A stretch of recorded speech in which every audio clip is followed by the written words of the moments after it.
Shao Daneki, Anyat Kosane, Achtuslike, Yayi Hukahane, Anyat Kosane, away Yuhan, Achaya Sturachatati, Yayi Huk Yechatati, ye. Llachei Tlea Achtu Yati, Achlis Gohasadatuchtitan. Achlis Goshagun, Aktatsin, Hat Kwani has to Huyewuti, Neste Kuchte, Wuti good, Aktatsin. Sagu Tlenkwedu Tuwuyati, Ye Ayach Tuwuyati, Yai Yarachweskeni, Stakat Johan. All right, I was just speaking in my Tlingit language. That's the language that I'm learning. As an adult second language learner, it was incredible to hear Welsh spoken. I think there are different layers and different strategies each community has with language learning. And Welsh, I think, maybe can relate to a situation that we may have, especially with Tlingit, maybe with Inupiaq and other Alaskan Native languages. But it's just really amazing to see so many speakers here today, to see. I mean, even though 50%, we heard that yesterday, for Navajo speakers, even though you want to get that to 100%, I think there's strength in numbers. There's a lot of hope associated with that. It's not all dire. You know, there's strategies you may have that may be available that's not immediately available to communities that, you know, I may be accustomed to. Or we heard about the Miami language. That was incredible. A language that everyone thought was dead that is alive again because of the hard work of a few people. It's just amazing. Now, I'm going to talk a little bit about that, a little bit about language revitalization, and how maybe where I come from, adult second language learners, you need a generation of adult second language learners. Hundreds, thousands of people who can do all that work so they could speak fluently or fluently enough so then they could take it into the home and then to populate the immersion schools, be those teachers and be those parent supporters. And then so their children can be the second language learner, can be the first language learners. You know, something that's special here right now is that there's so many people, is that if you only spoke your language in your home with those young people, your next generation is going to be fluent. Not going to find it in technology. You know, I think we've talked a bit about that this morning. Not going to find that in technology, not in apps, not in this video game that I'm going to show. I'm so proud of this video game. But what we have is an incredible opportunity that we see here today. That if you speak to young people only in your language, you know, I don't think they're going to get behind. I mean, there's so many studies where bilingual young people end up being smarter, end up being able to pass those tests, advance in their schooling. So there's no either or. Sometimes people say, oh, you know, we got to live in the modern world, so we need to learn English. Well, English is all around us. Just look at mostly what we're speaking today at this conference, even with all these gifted speakers. But we can emphasize our language in the homes. That's really the way to do it. So I just wanted to take advantage of that opportunity to speak with people who are honorable people, special people, and many of you who know your languages. So I'm going to talk about Cosima Hakuna, Never Alone. I have more of a prepared discussion that I'm going to do, and then after after the video, after this prepared dialogue that I've generated, then we'll just have some time for hopefully just a discussion, questions and thoughts from you after that. So this game, Cosima Hakuna, you'll find out about it in this video. I'll talk about it. It was a game that was made with the Angaluuk community. That's from my mother's side. I'm also Tlingit through my father's side. So I was speaking my father's language earlier. And Angaluuk, this game was designed with the elders completely in mind. Their values, their thoughts, their actual words, their language. You know, that was so important to us. And it was incredible that Cook Inlet Tribal Council, this tribal organization in Anchorage, was willing to commit their hard-earned money, hard-earned resources, hard-earned time to make this video game happen. Very special. And they collaborated with ILIS Media, this company that's of professionals, video game professionals in Seattle. People who want to have social impact. You know, nowadays we may call them allies, you know. And we wanted to create this game with thinking, first and foremost, how do we make a native game? How do we make a game that honors the elders? How do we make a game that that sheds light on the beauty and the magnificence of our elders' stories? So I'll show this video and then get to the rest of the presentation.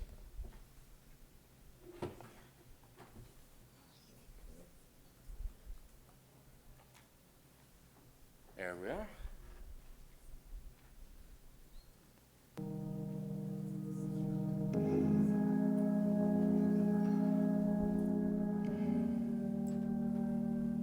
With the passing of each elder, they take with them lots of pieces of information, of knowledge that perhaps none of us will ever know.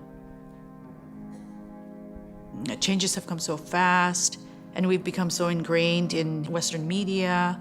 We're not producing our own to present who we are and the way we view the world from our perspective. Even today, there are some kids never been on a caribou hunt. They've never had certain foods, never been out on the ocean.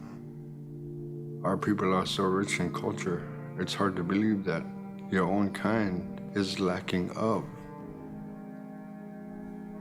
That is just absolutely critical that we do anything and everything we can to reclaim those parts of our past that have seemed to have gone by the wayside. That's a huge challenge.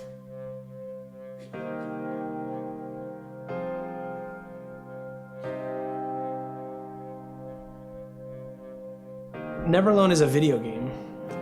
It's a game that's been created in deep partnership with members of the Angaluuk community, and it's an invitation for players all around the world to explore the amazing values, history, and storytelling tradition of the Angaluuk culture. All over the world, there are cultures that are just not represented in video games, and many of these cultures have very powerful mythologies and stories that have survived thousands and thousands of years. They're really one generation guiding another generation through their wisdom, through the power of storytelling. The idea that we extend storytelling into player-driven storytelling, into computer and video games, is a very powerful notion for how to keep this great tradition alive and further it into the next century. We've been able to bring our community into the development and production process, where we're bringing elders, storytellers, young people, linguists from our community to be a part of the process of developing the game from beginning to end. It's an opportunity not to make a game about a community, but to make a game with a community and to have a fusion of voices in a way that really hasn't been done extensively in this medium. The visual style of the game was deeply inspired by Alaska Native art and their artists. To me, by looking at that and observing the way they work with the materials, gave me the ideas how to create the world for this game, the very soft, very beautiful world. What success looks like to me as an Alaska Native is that we create a video game where the community feels proud of it, that our young people can look at themselves and say, that's my culture. There's a connection from my generation to the next generation, to my kids' generation. And this game is going to take it to the next level. The people have done the work, they've done the research, they've spent the time with the elders, they've went out to the communities, and maybe this is one of the first times ever that Indigenous stories can really be seen. I knew this was going to come someday, but to use it as a tool to teach, that's something else. And that is something I could say that I'm proud of being a part of. I couldn't be any happier.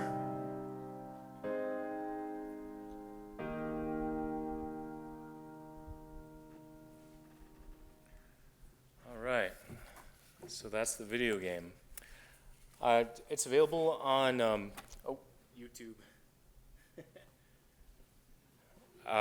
It's available on many consoles: Xbox One, PS4, Wii U, Steam, which you can get through Mac and PC. Yeah, that's our game. It's been an incredible journey. So yeah, I'm gonna go into this, some of my prepared remarks. I believe in it. While we could combine. I like to leave a paper trail just for. So sometimes there's these wonderful conferences, and then just maybe the people more trained in academia are the ones that then write something about it. And so then the Native people who maybe have said all kinds of amazing things, maybe that doesn't extend far beyond, or they don't necessarily represent themselves after some gatherings, some conferences. So that's a lesson I learned a little bit, to leave some kind of paper trail, just to continue sharing these ideas. So thank you so much for putting on this amazing conference on Indigenous languages and technologies. Thanks to Inez Slaughter for your wonderful organizing, and to all the conference organizers. It's very, very special to see so many tribal people here. And I feel very honored to be standing among you. So as we just shown, I'm going to talk a little bit about Cosima Hakuna, but also creating indigenous spaces, cultural spaces that rely on our ancestral ways of knowing and being. And I really got a lot of these ideas from Angaluuk Oscar Coagley, who was this amazing Yupik scholar, and also Dr. Edna McLean, a Nupaq linguist that I'm going to talk about a little bit later. As you saw from the preview I just showed you, Cosima Hakuna was built in collaboration with the Cook Inlet Tribal Council, a tribal service organization in Anchorage, and ILIS Media, a company comprised of leading game designers, a company that was created to combine leading for-profit game experience with a mission dedicated to social impact. So these game designers, game developers, they were at a point in their career. Some of them came out of the big AAA games, is what it's called. You know, Sean Vesey, who you saw there, who I worked most closely with, an amazing man, a great listener. He is also an incredibly talented game developer. And he just came out of the Lara Croft Tomb Raider franchise, running that. And so these gaming veterans were at a point in their career where they wanted to combine their for-profit game experience with something that actually had an impact on people, something that was meaningful. So it was a good time in their careers. And so that's what ILIS Media is about. And that's how they found each other. Cook Inlet Tribal Council and their board, they wanted to do something that was daring, a bit of a risk, but also hopefully something that could help them be sustainable as an organization.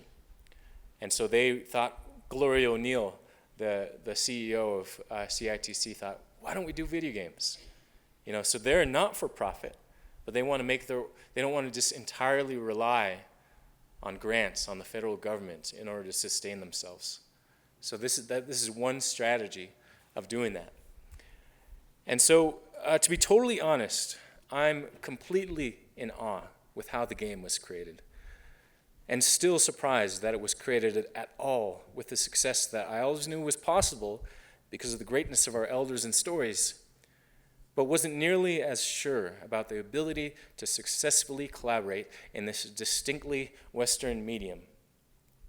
It took industry veterans who were ready to create a company that was perhaps more personally meaningful and socially impactful than many experiences they might have had in the ultra-competitive gaming world. It took thousands of hours of dedication from those talented gaming developers. It took a tribal organization and its board and leadership that was ready to take great risk with their hard-earned savings, and that was incredible. It took their leadership and vision.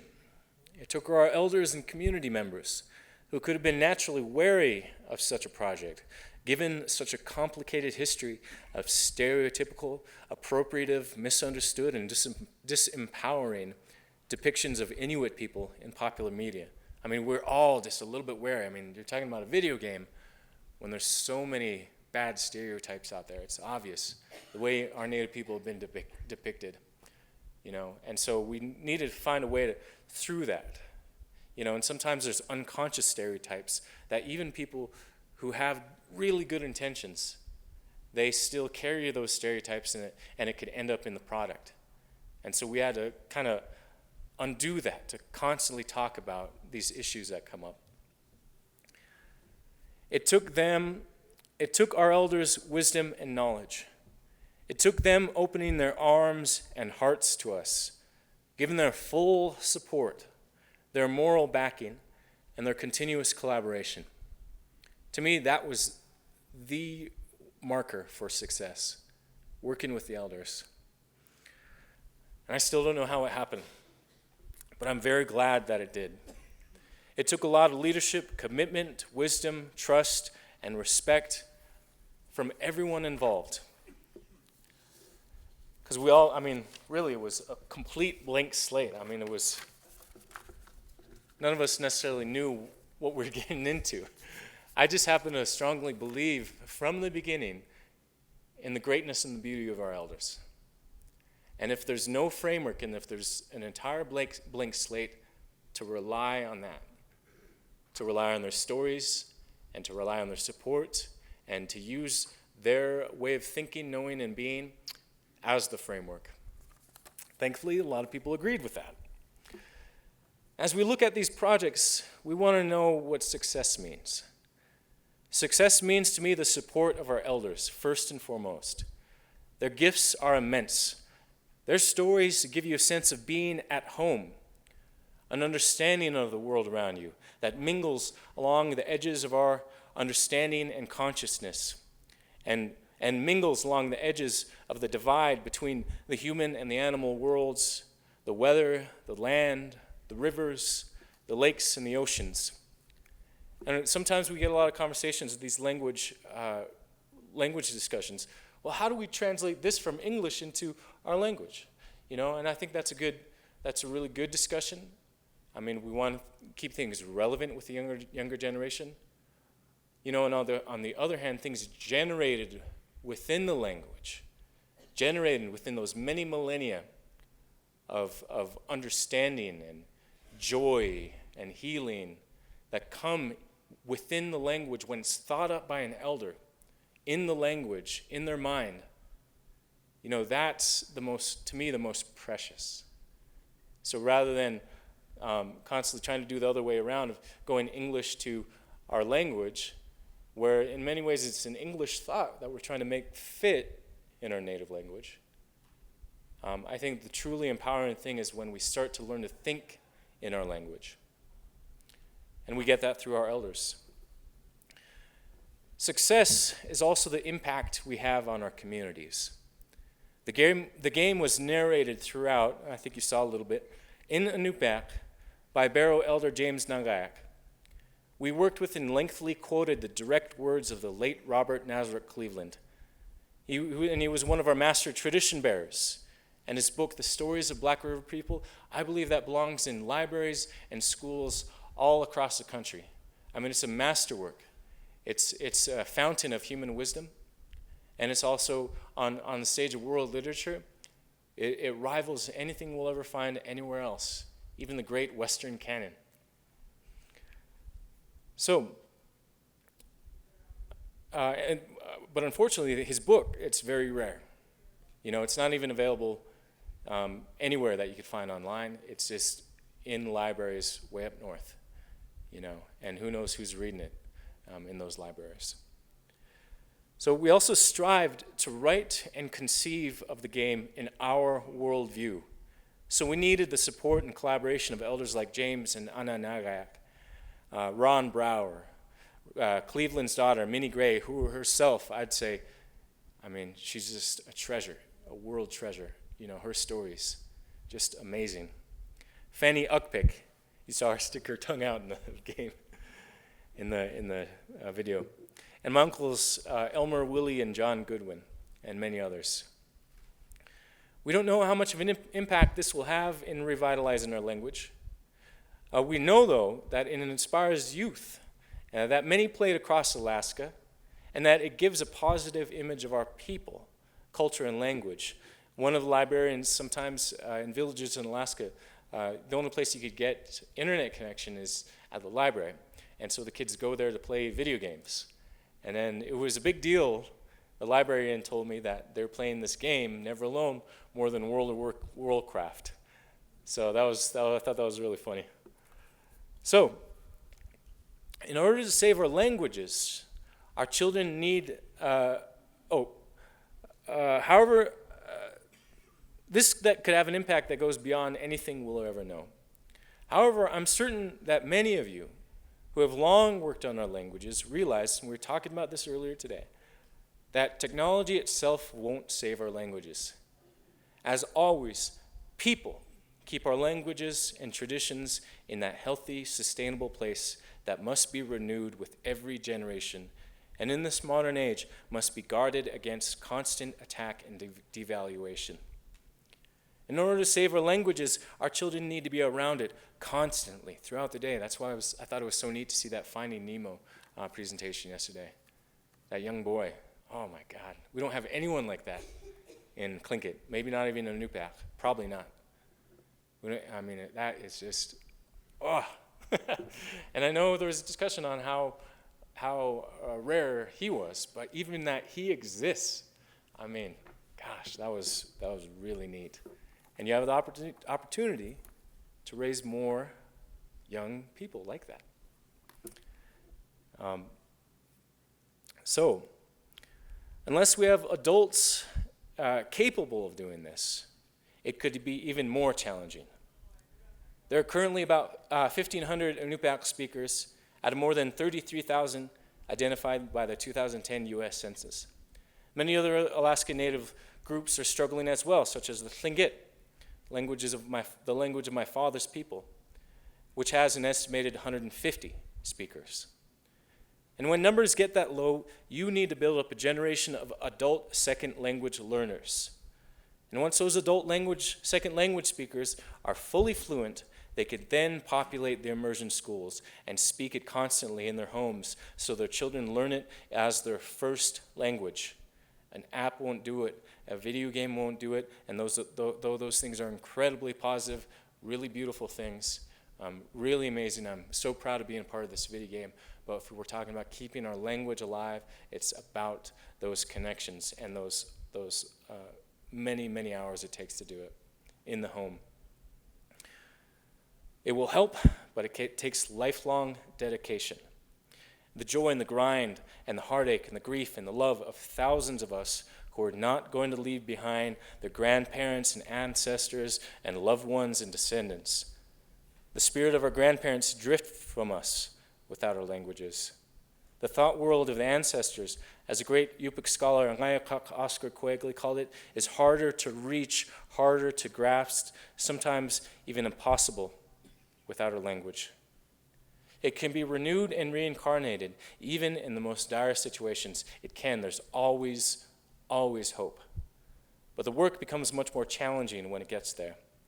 Let's not let it get there. We need to create our own spaces for our language. We can renew and recreate distinctly indigenous spaces, indigenous spaces. In the Inupiaq community, we have the Kargi, the community house.